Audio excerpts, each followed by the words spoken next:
Before we get into this week's episode, She Sets a Standard London Live is back. Friday, the 13th of November, 2026, we are hosting the third edition of the premium business event in Europe. The theme for this year is decisions from a different dimension, because you do not need more information. You don't need another strategy. You don't need to look at somebody else's framework to know how to run your business. It is about taking decisions from a completely different vantage point, tapping into that self-trust, and feeling that aliveness in your business.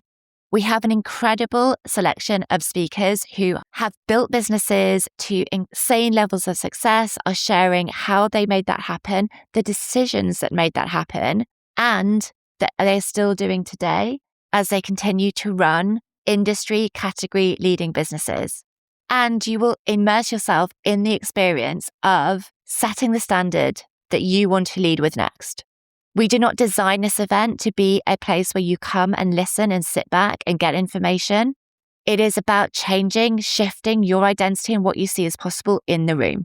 The tickets for She Sets a Standard are live now. I cannot wait to see who's in that room and to see the breakthroughs from this year. Get your ticket in the show notes. Welcome to episode 3 of this mini-series all around the predictions that I see are going to happen in the latter half of 2026 and beyond. And I know, I haven't lost the plot with this podcast. I know that I set this up to be around premium positioning, about looking through the lens of luxury into businesses that you and I have. And that is it. But that doesn't mean that we always have to look at the luxury sector to be able to understand what is happening next. This is something that I am a big advocate for, is when you look at what is happening within your immediate niche, competitor set, the people that are immediately around you, you will cap your thinking. You will see what is possible based on what somebody else has already created. And that's not what we're here for. So in today's episode, I am going to talk about a cultural icon. I'm going to talk about a woman who is a pop and country and everything in between, princess, maybe queen now, and who has really redefined how to monetize the music industry. I am, of course, talking about Taylor Swift. Welcome to Rich Work, the podcast for established female entrepreneurs ready to turn their expertise into premium clients and consistent high-ticket revenue. I'm Rachel Pearson, global brand and business strategist, skincare obsessed, and always distracted by booking the next mini break. Here you'll learn how to position like a luxury brand, attract clients who love to invest, and build wealth that actually lasts, so you can create the business and life you want, not someone else's version of success. This is where premium positioning and building wealth meet for women who are rewriting the rules. Let's get into it. I do not class myself as a Swiftie.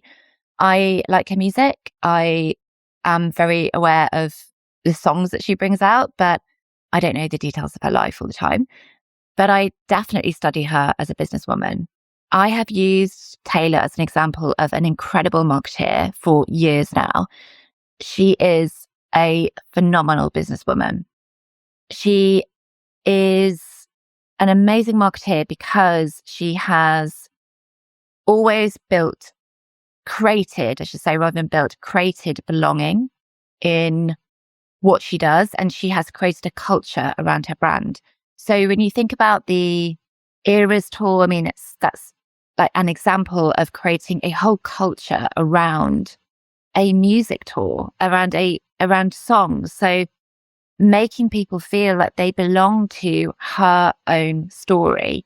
And yes, we have the merchandise and the bracelets and the physical aspects that make you feel like you represent what Taylor is about. But she did that by pulling people into the culture of her world. So that is why I believe she is a phenomenal marketeer. But she's moving, she's shifting. And this is what I want to talk about in today's episode, is that she is not only an amazing marketeer, she is incredibly smart about how she commercializes her brand and future-proofs it. And she does this all through her story, or a lot of it anyway, through her story. I obviously don't have the complete insight into Taylor Swift's business and strategy, but from what I can see, she is very clever at how she is setting up not only her brand for the future, but how she thinks about controlling her story, her narrative of her life, so that she is always relevant. And this is what I believe that we're going to see more and more. And I've already touched upon this, if you've listened to this podcast for a while, about how your story is so important with the AI context that we live in. Nobody can replicate your story. They can tell, AI can churn something out and it can tell your story. If you give it the facts, if you train it in your brand voice, it can give you a pretty good example of it. But the lived layers of it cannot be replicated because they are so baked into how you have lived it and how you then tell the story in the moment.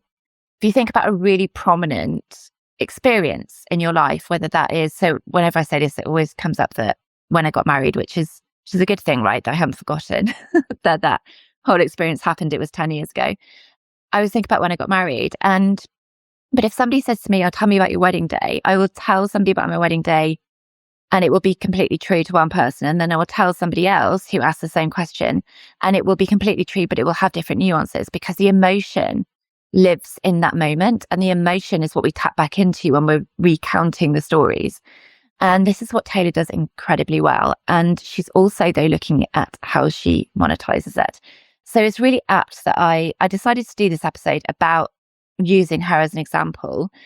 At the time of recording, it is the Friday, the eve of her getting married. So, and sort of seeing it play out as I talk through this episode of how she is so aware that her signature body of work, her signature style, her signature story is her greatest asset.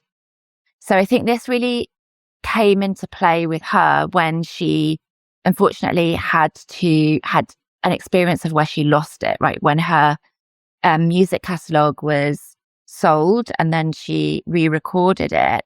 It was like, that was the wake-up call. That was the moment where she realized that everything that she had created, every piece of emotion that went into that song had been taken away from her. Since then, what I have witnessed is a woman who is very controlling, but not in a negative sense, in a empowering sense. She is controlling over how she tells her own story. And we see this play out in how they released the news about the engagement. There are rumors around her wedding that there have been filmmakers that have been given permits to go and film at the wedding. Obviously, people that are approved, but that are going to film at the wedding. Whether she does documentary or not, I don't know. Like, there's so many rumors flying around at the point of recording of whether she will allow the rights, the footage to go out there, whether she won't. And ultimately, she can just decide at the time, right? She's Taylor Swift. But it's so interesting to me that she is even thinking this way.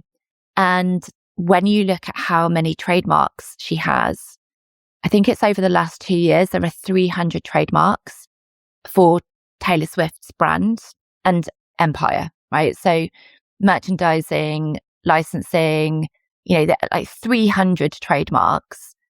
We haven't seen a trademark yet for the documentary about her wedding, but who knows, that might come. But the point isn't what is going to happen from this wedding.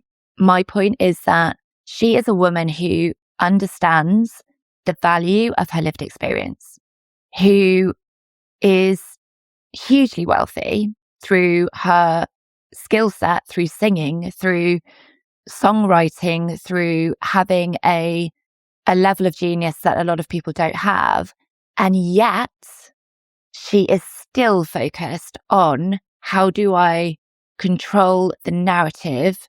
How do I make sure that I am the one who is in charge of my signature across everything. And by signature, I don't mean her literal, what she is signing. I mean that everything that could be linked to Taylor Swift, everything that could be part of her story, she owns and she has the right to monetize.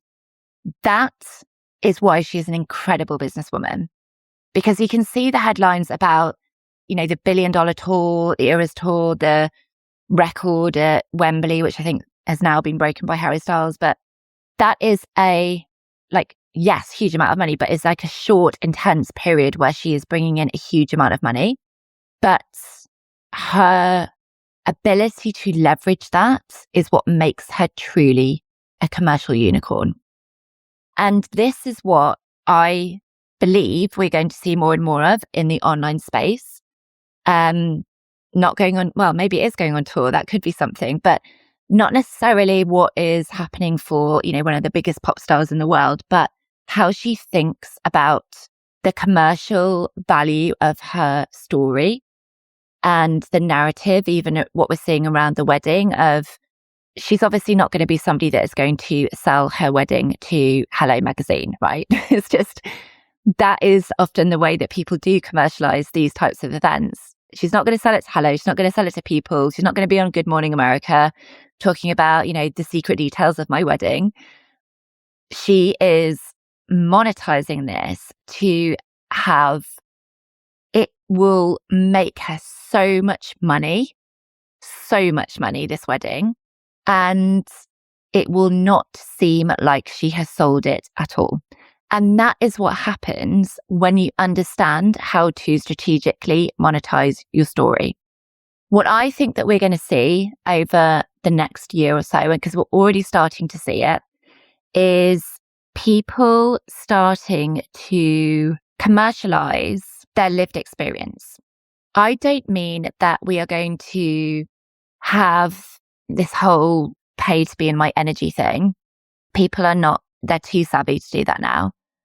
But if there are specific experiences that you have lived through, for example, if you're running your business, if you have had a phenomenal outcome, like you've had a massive launch or you have had a big opportunity in the media, people want to know not only how you've done it, but who you have been as you have lived it. And so in the past, where we have seen people tell the learnings of that experience, here's what I did to have my $1 million launch. Here's what I wouldn't do if I wanted to do it again. It's like, here's how, what to do, what not to do. People are a bit desensitized to that now because they're like, I've got all the information, right? Because we live in this AI context now. I've got all the information. I could basically Google you. So tell me, show me, bring me in to what you are doing, who you are being, how you are living, what you're deciding, what you are optimizing, as in how you are setting up the conditions for this to happen. And I think we're going to see more and more of this because we're going back into people buy from people, which has always been true. But it's like I saw a post from somebody who is very successful in business who said, I think honesty is coming back again. And I was like, when did it leave? But I get her point that the transparency, particularly on the online space, has not always been there. But we are really coming back into this. Who do I want to learn from? Who do I want to be in a space with? Who do I want to go to events with? Who do I want to listen to on a podcast? And it's not so much about what you know. We've kind of come out of this teaching era, or teaching in the traditional sense. We teach now more through our lived experience because that is the ultimate marker of truth. If you are able to share from what you have lived and what you have emotionally connected with in that experience, that is where credibility really comes from with AI around us. So how I see this showing up, and I'm starting to see it, is people doing short offers, like micro offers that are more around a life event that they're doing. So I know of somebody who right now is hosting a I think it is paid. It's a low cost paid Telegram space, which is taking you behind the scenes as she prepares to take 2 months off for her wedding.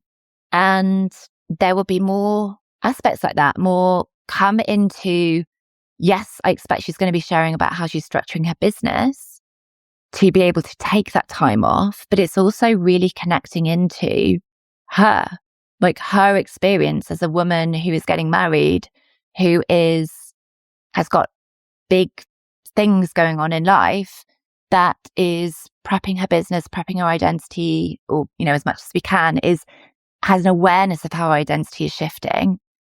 And she's going to be sharing really vulnerably about that. I think we're going to see more documentary type series. Some of the quote unquote big coaches I've seen have started to do this already, but it's still a little bit polished. And I think what we're going to see is it coming through much more around what their decision making is, not just like look at my life and look at my morning routine and look at, how I spend my time during the day, but what is it that enables all of that to happen? What are the decisions? What support do you have? What are you prioritizing? What are you saying no to? I think we're going to see a lot more of that. And I think that we are going to see more people tell their stories through books, through Substack, through long form content. And here is where I want you to lean all the way in, because there will be a lot of people that do this and there will be a lot of people that don't leverage it. It's not about going out and telling your story in a book. That is the baseline. What we're going to see is people who then identify their core talking points, whether it's in a book, whether it's in Substack, and they then go out and leap from each platform. So if you publish a book, for example, then you use the book as a platform to then go and say, hey, I want to be a guest on your podcast. This is what I talk about. This is what's in my book. But their story is not just, here's how I go out and share my story across different platforms. It is you controlling the narrative of how much you share and how much you hold back. That means that people always keep on wanting to hear you more. And this is where Taylor Swift is a great example of it. She actually thinks like a luxury brand in terms of how she commercializes her story.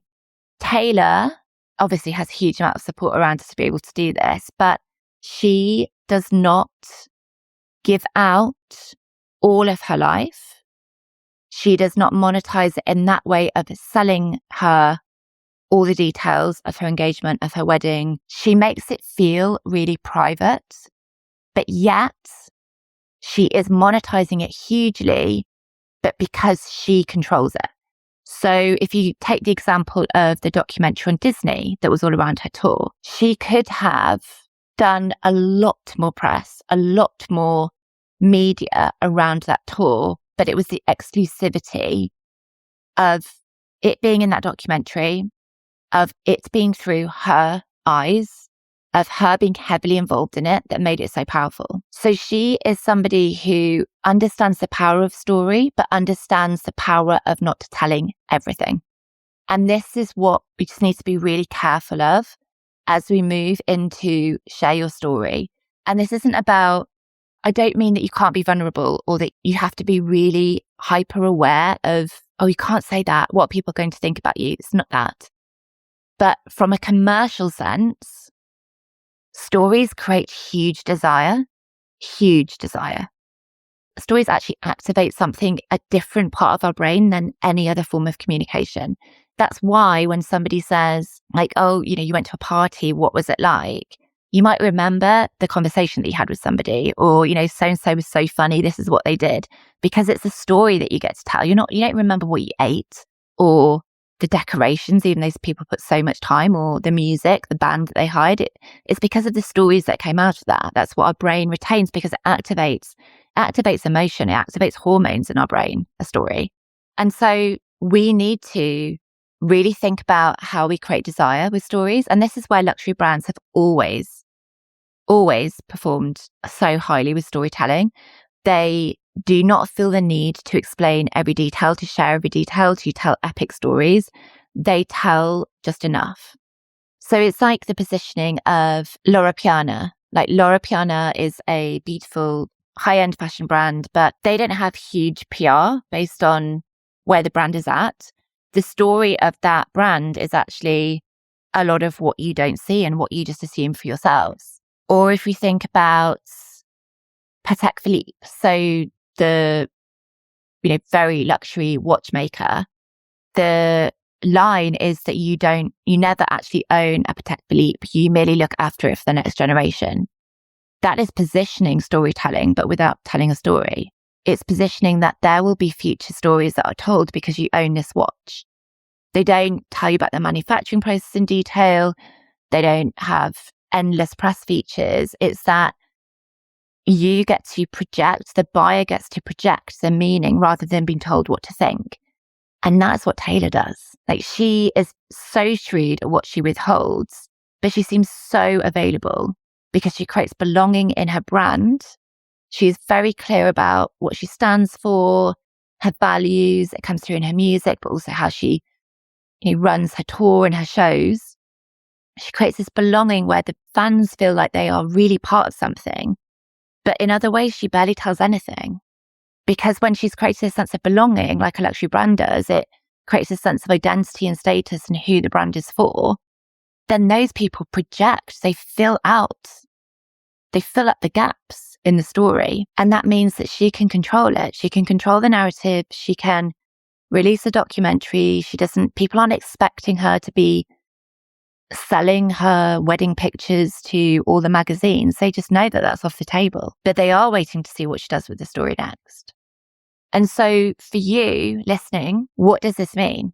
It means that I want you to start treating your story as the highly valuable asset that it is.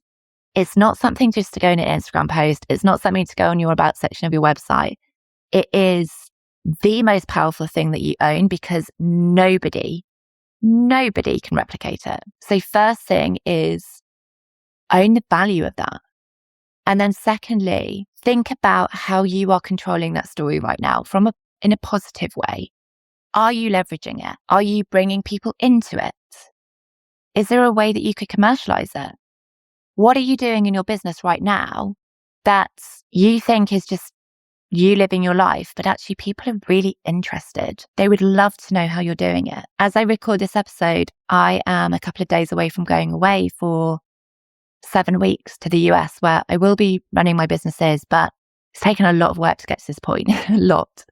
And I'm kind of kicking myself that months ago, I didn't decide to do something around this, like to share how I've been doing it in the moment. And so how can you create more of a lived experience in your story rather than it just being static and being time bound in a social media post? If you are designing your business to be term time only, I've got a client who does that, whose business is term time only, multi six figures. She just sold out her program, her group program now for 4 years, and she doesn't do any sales calls or she doesn't really sell, to be honest. So she's created an amazing marketing system that does that.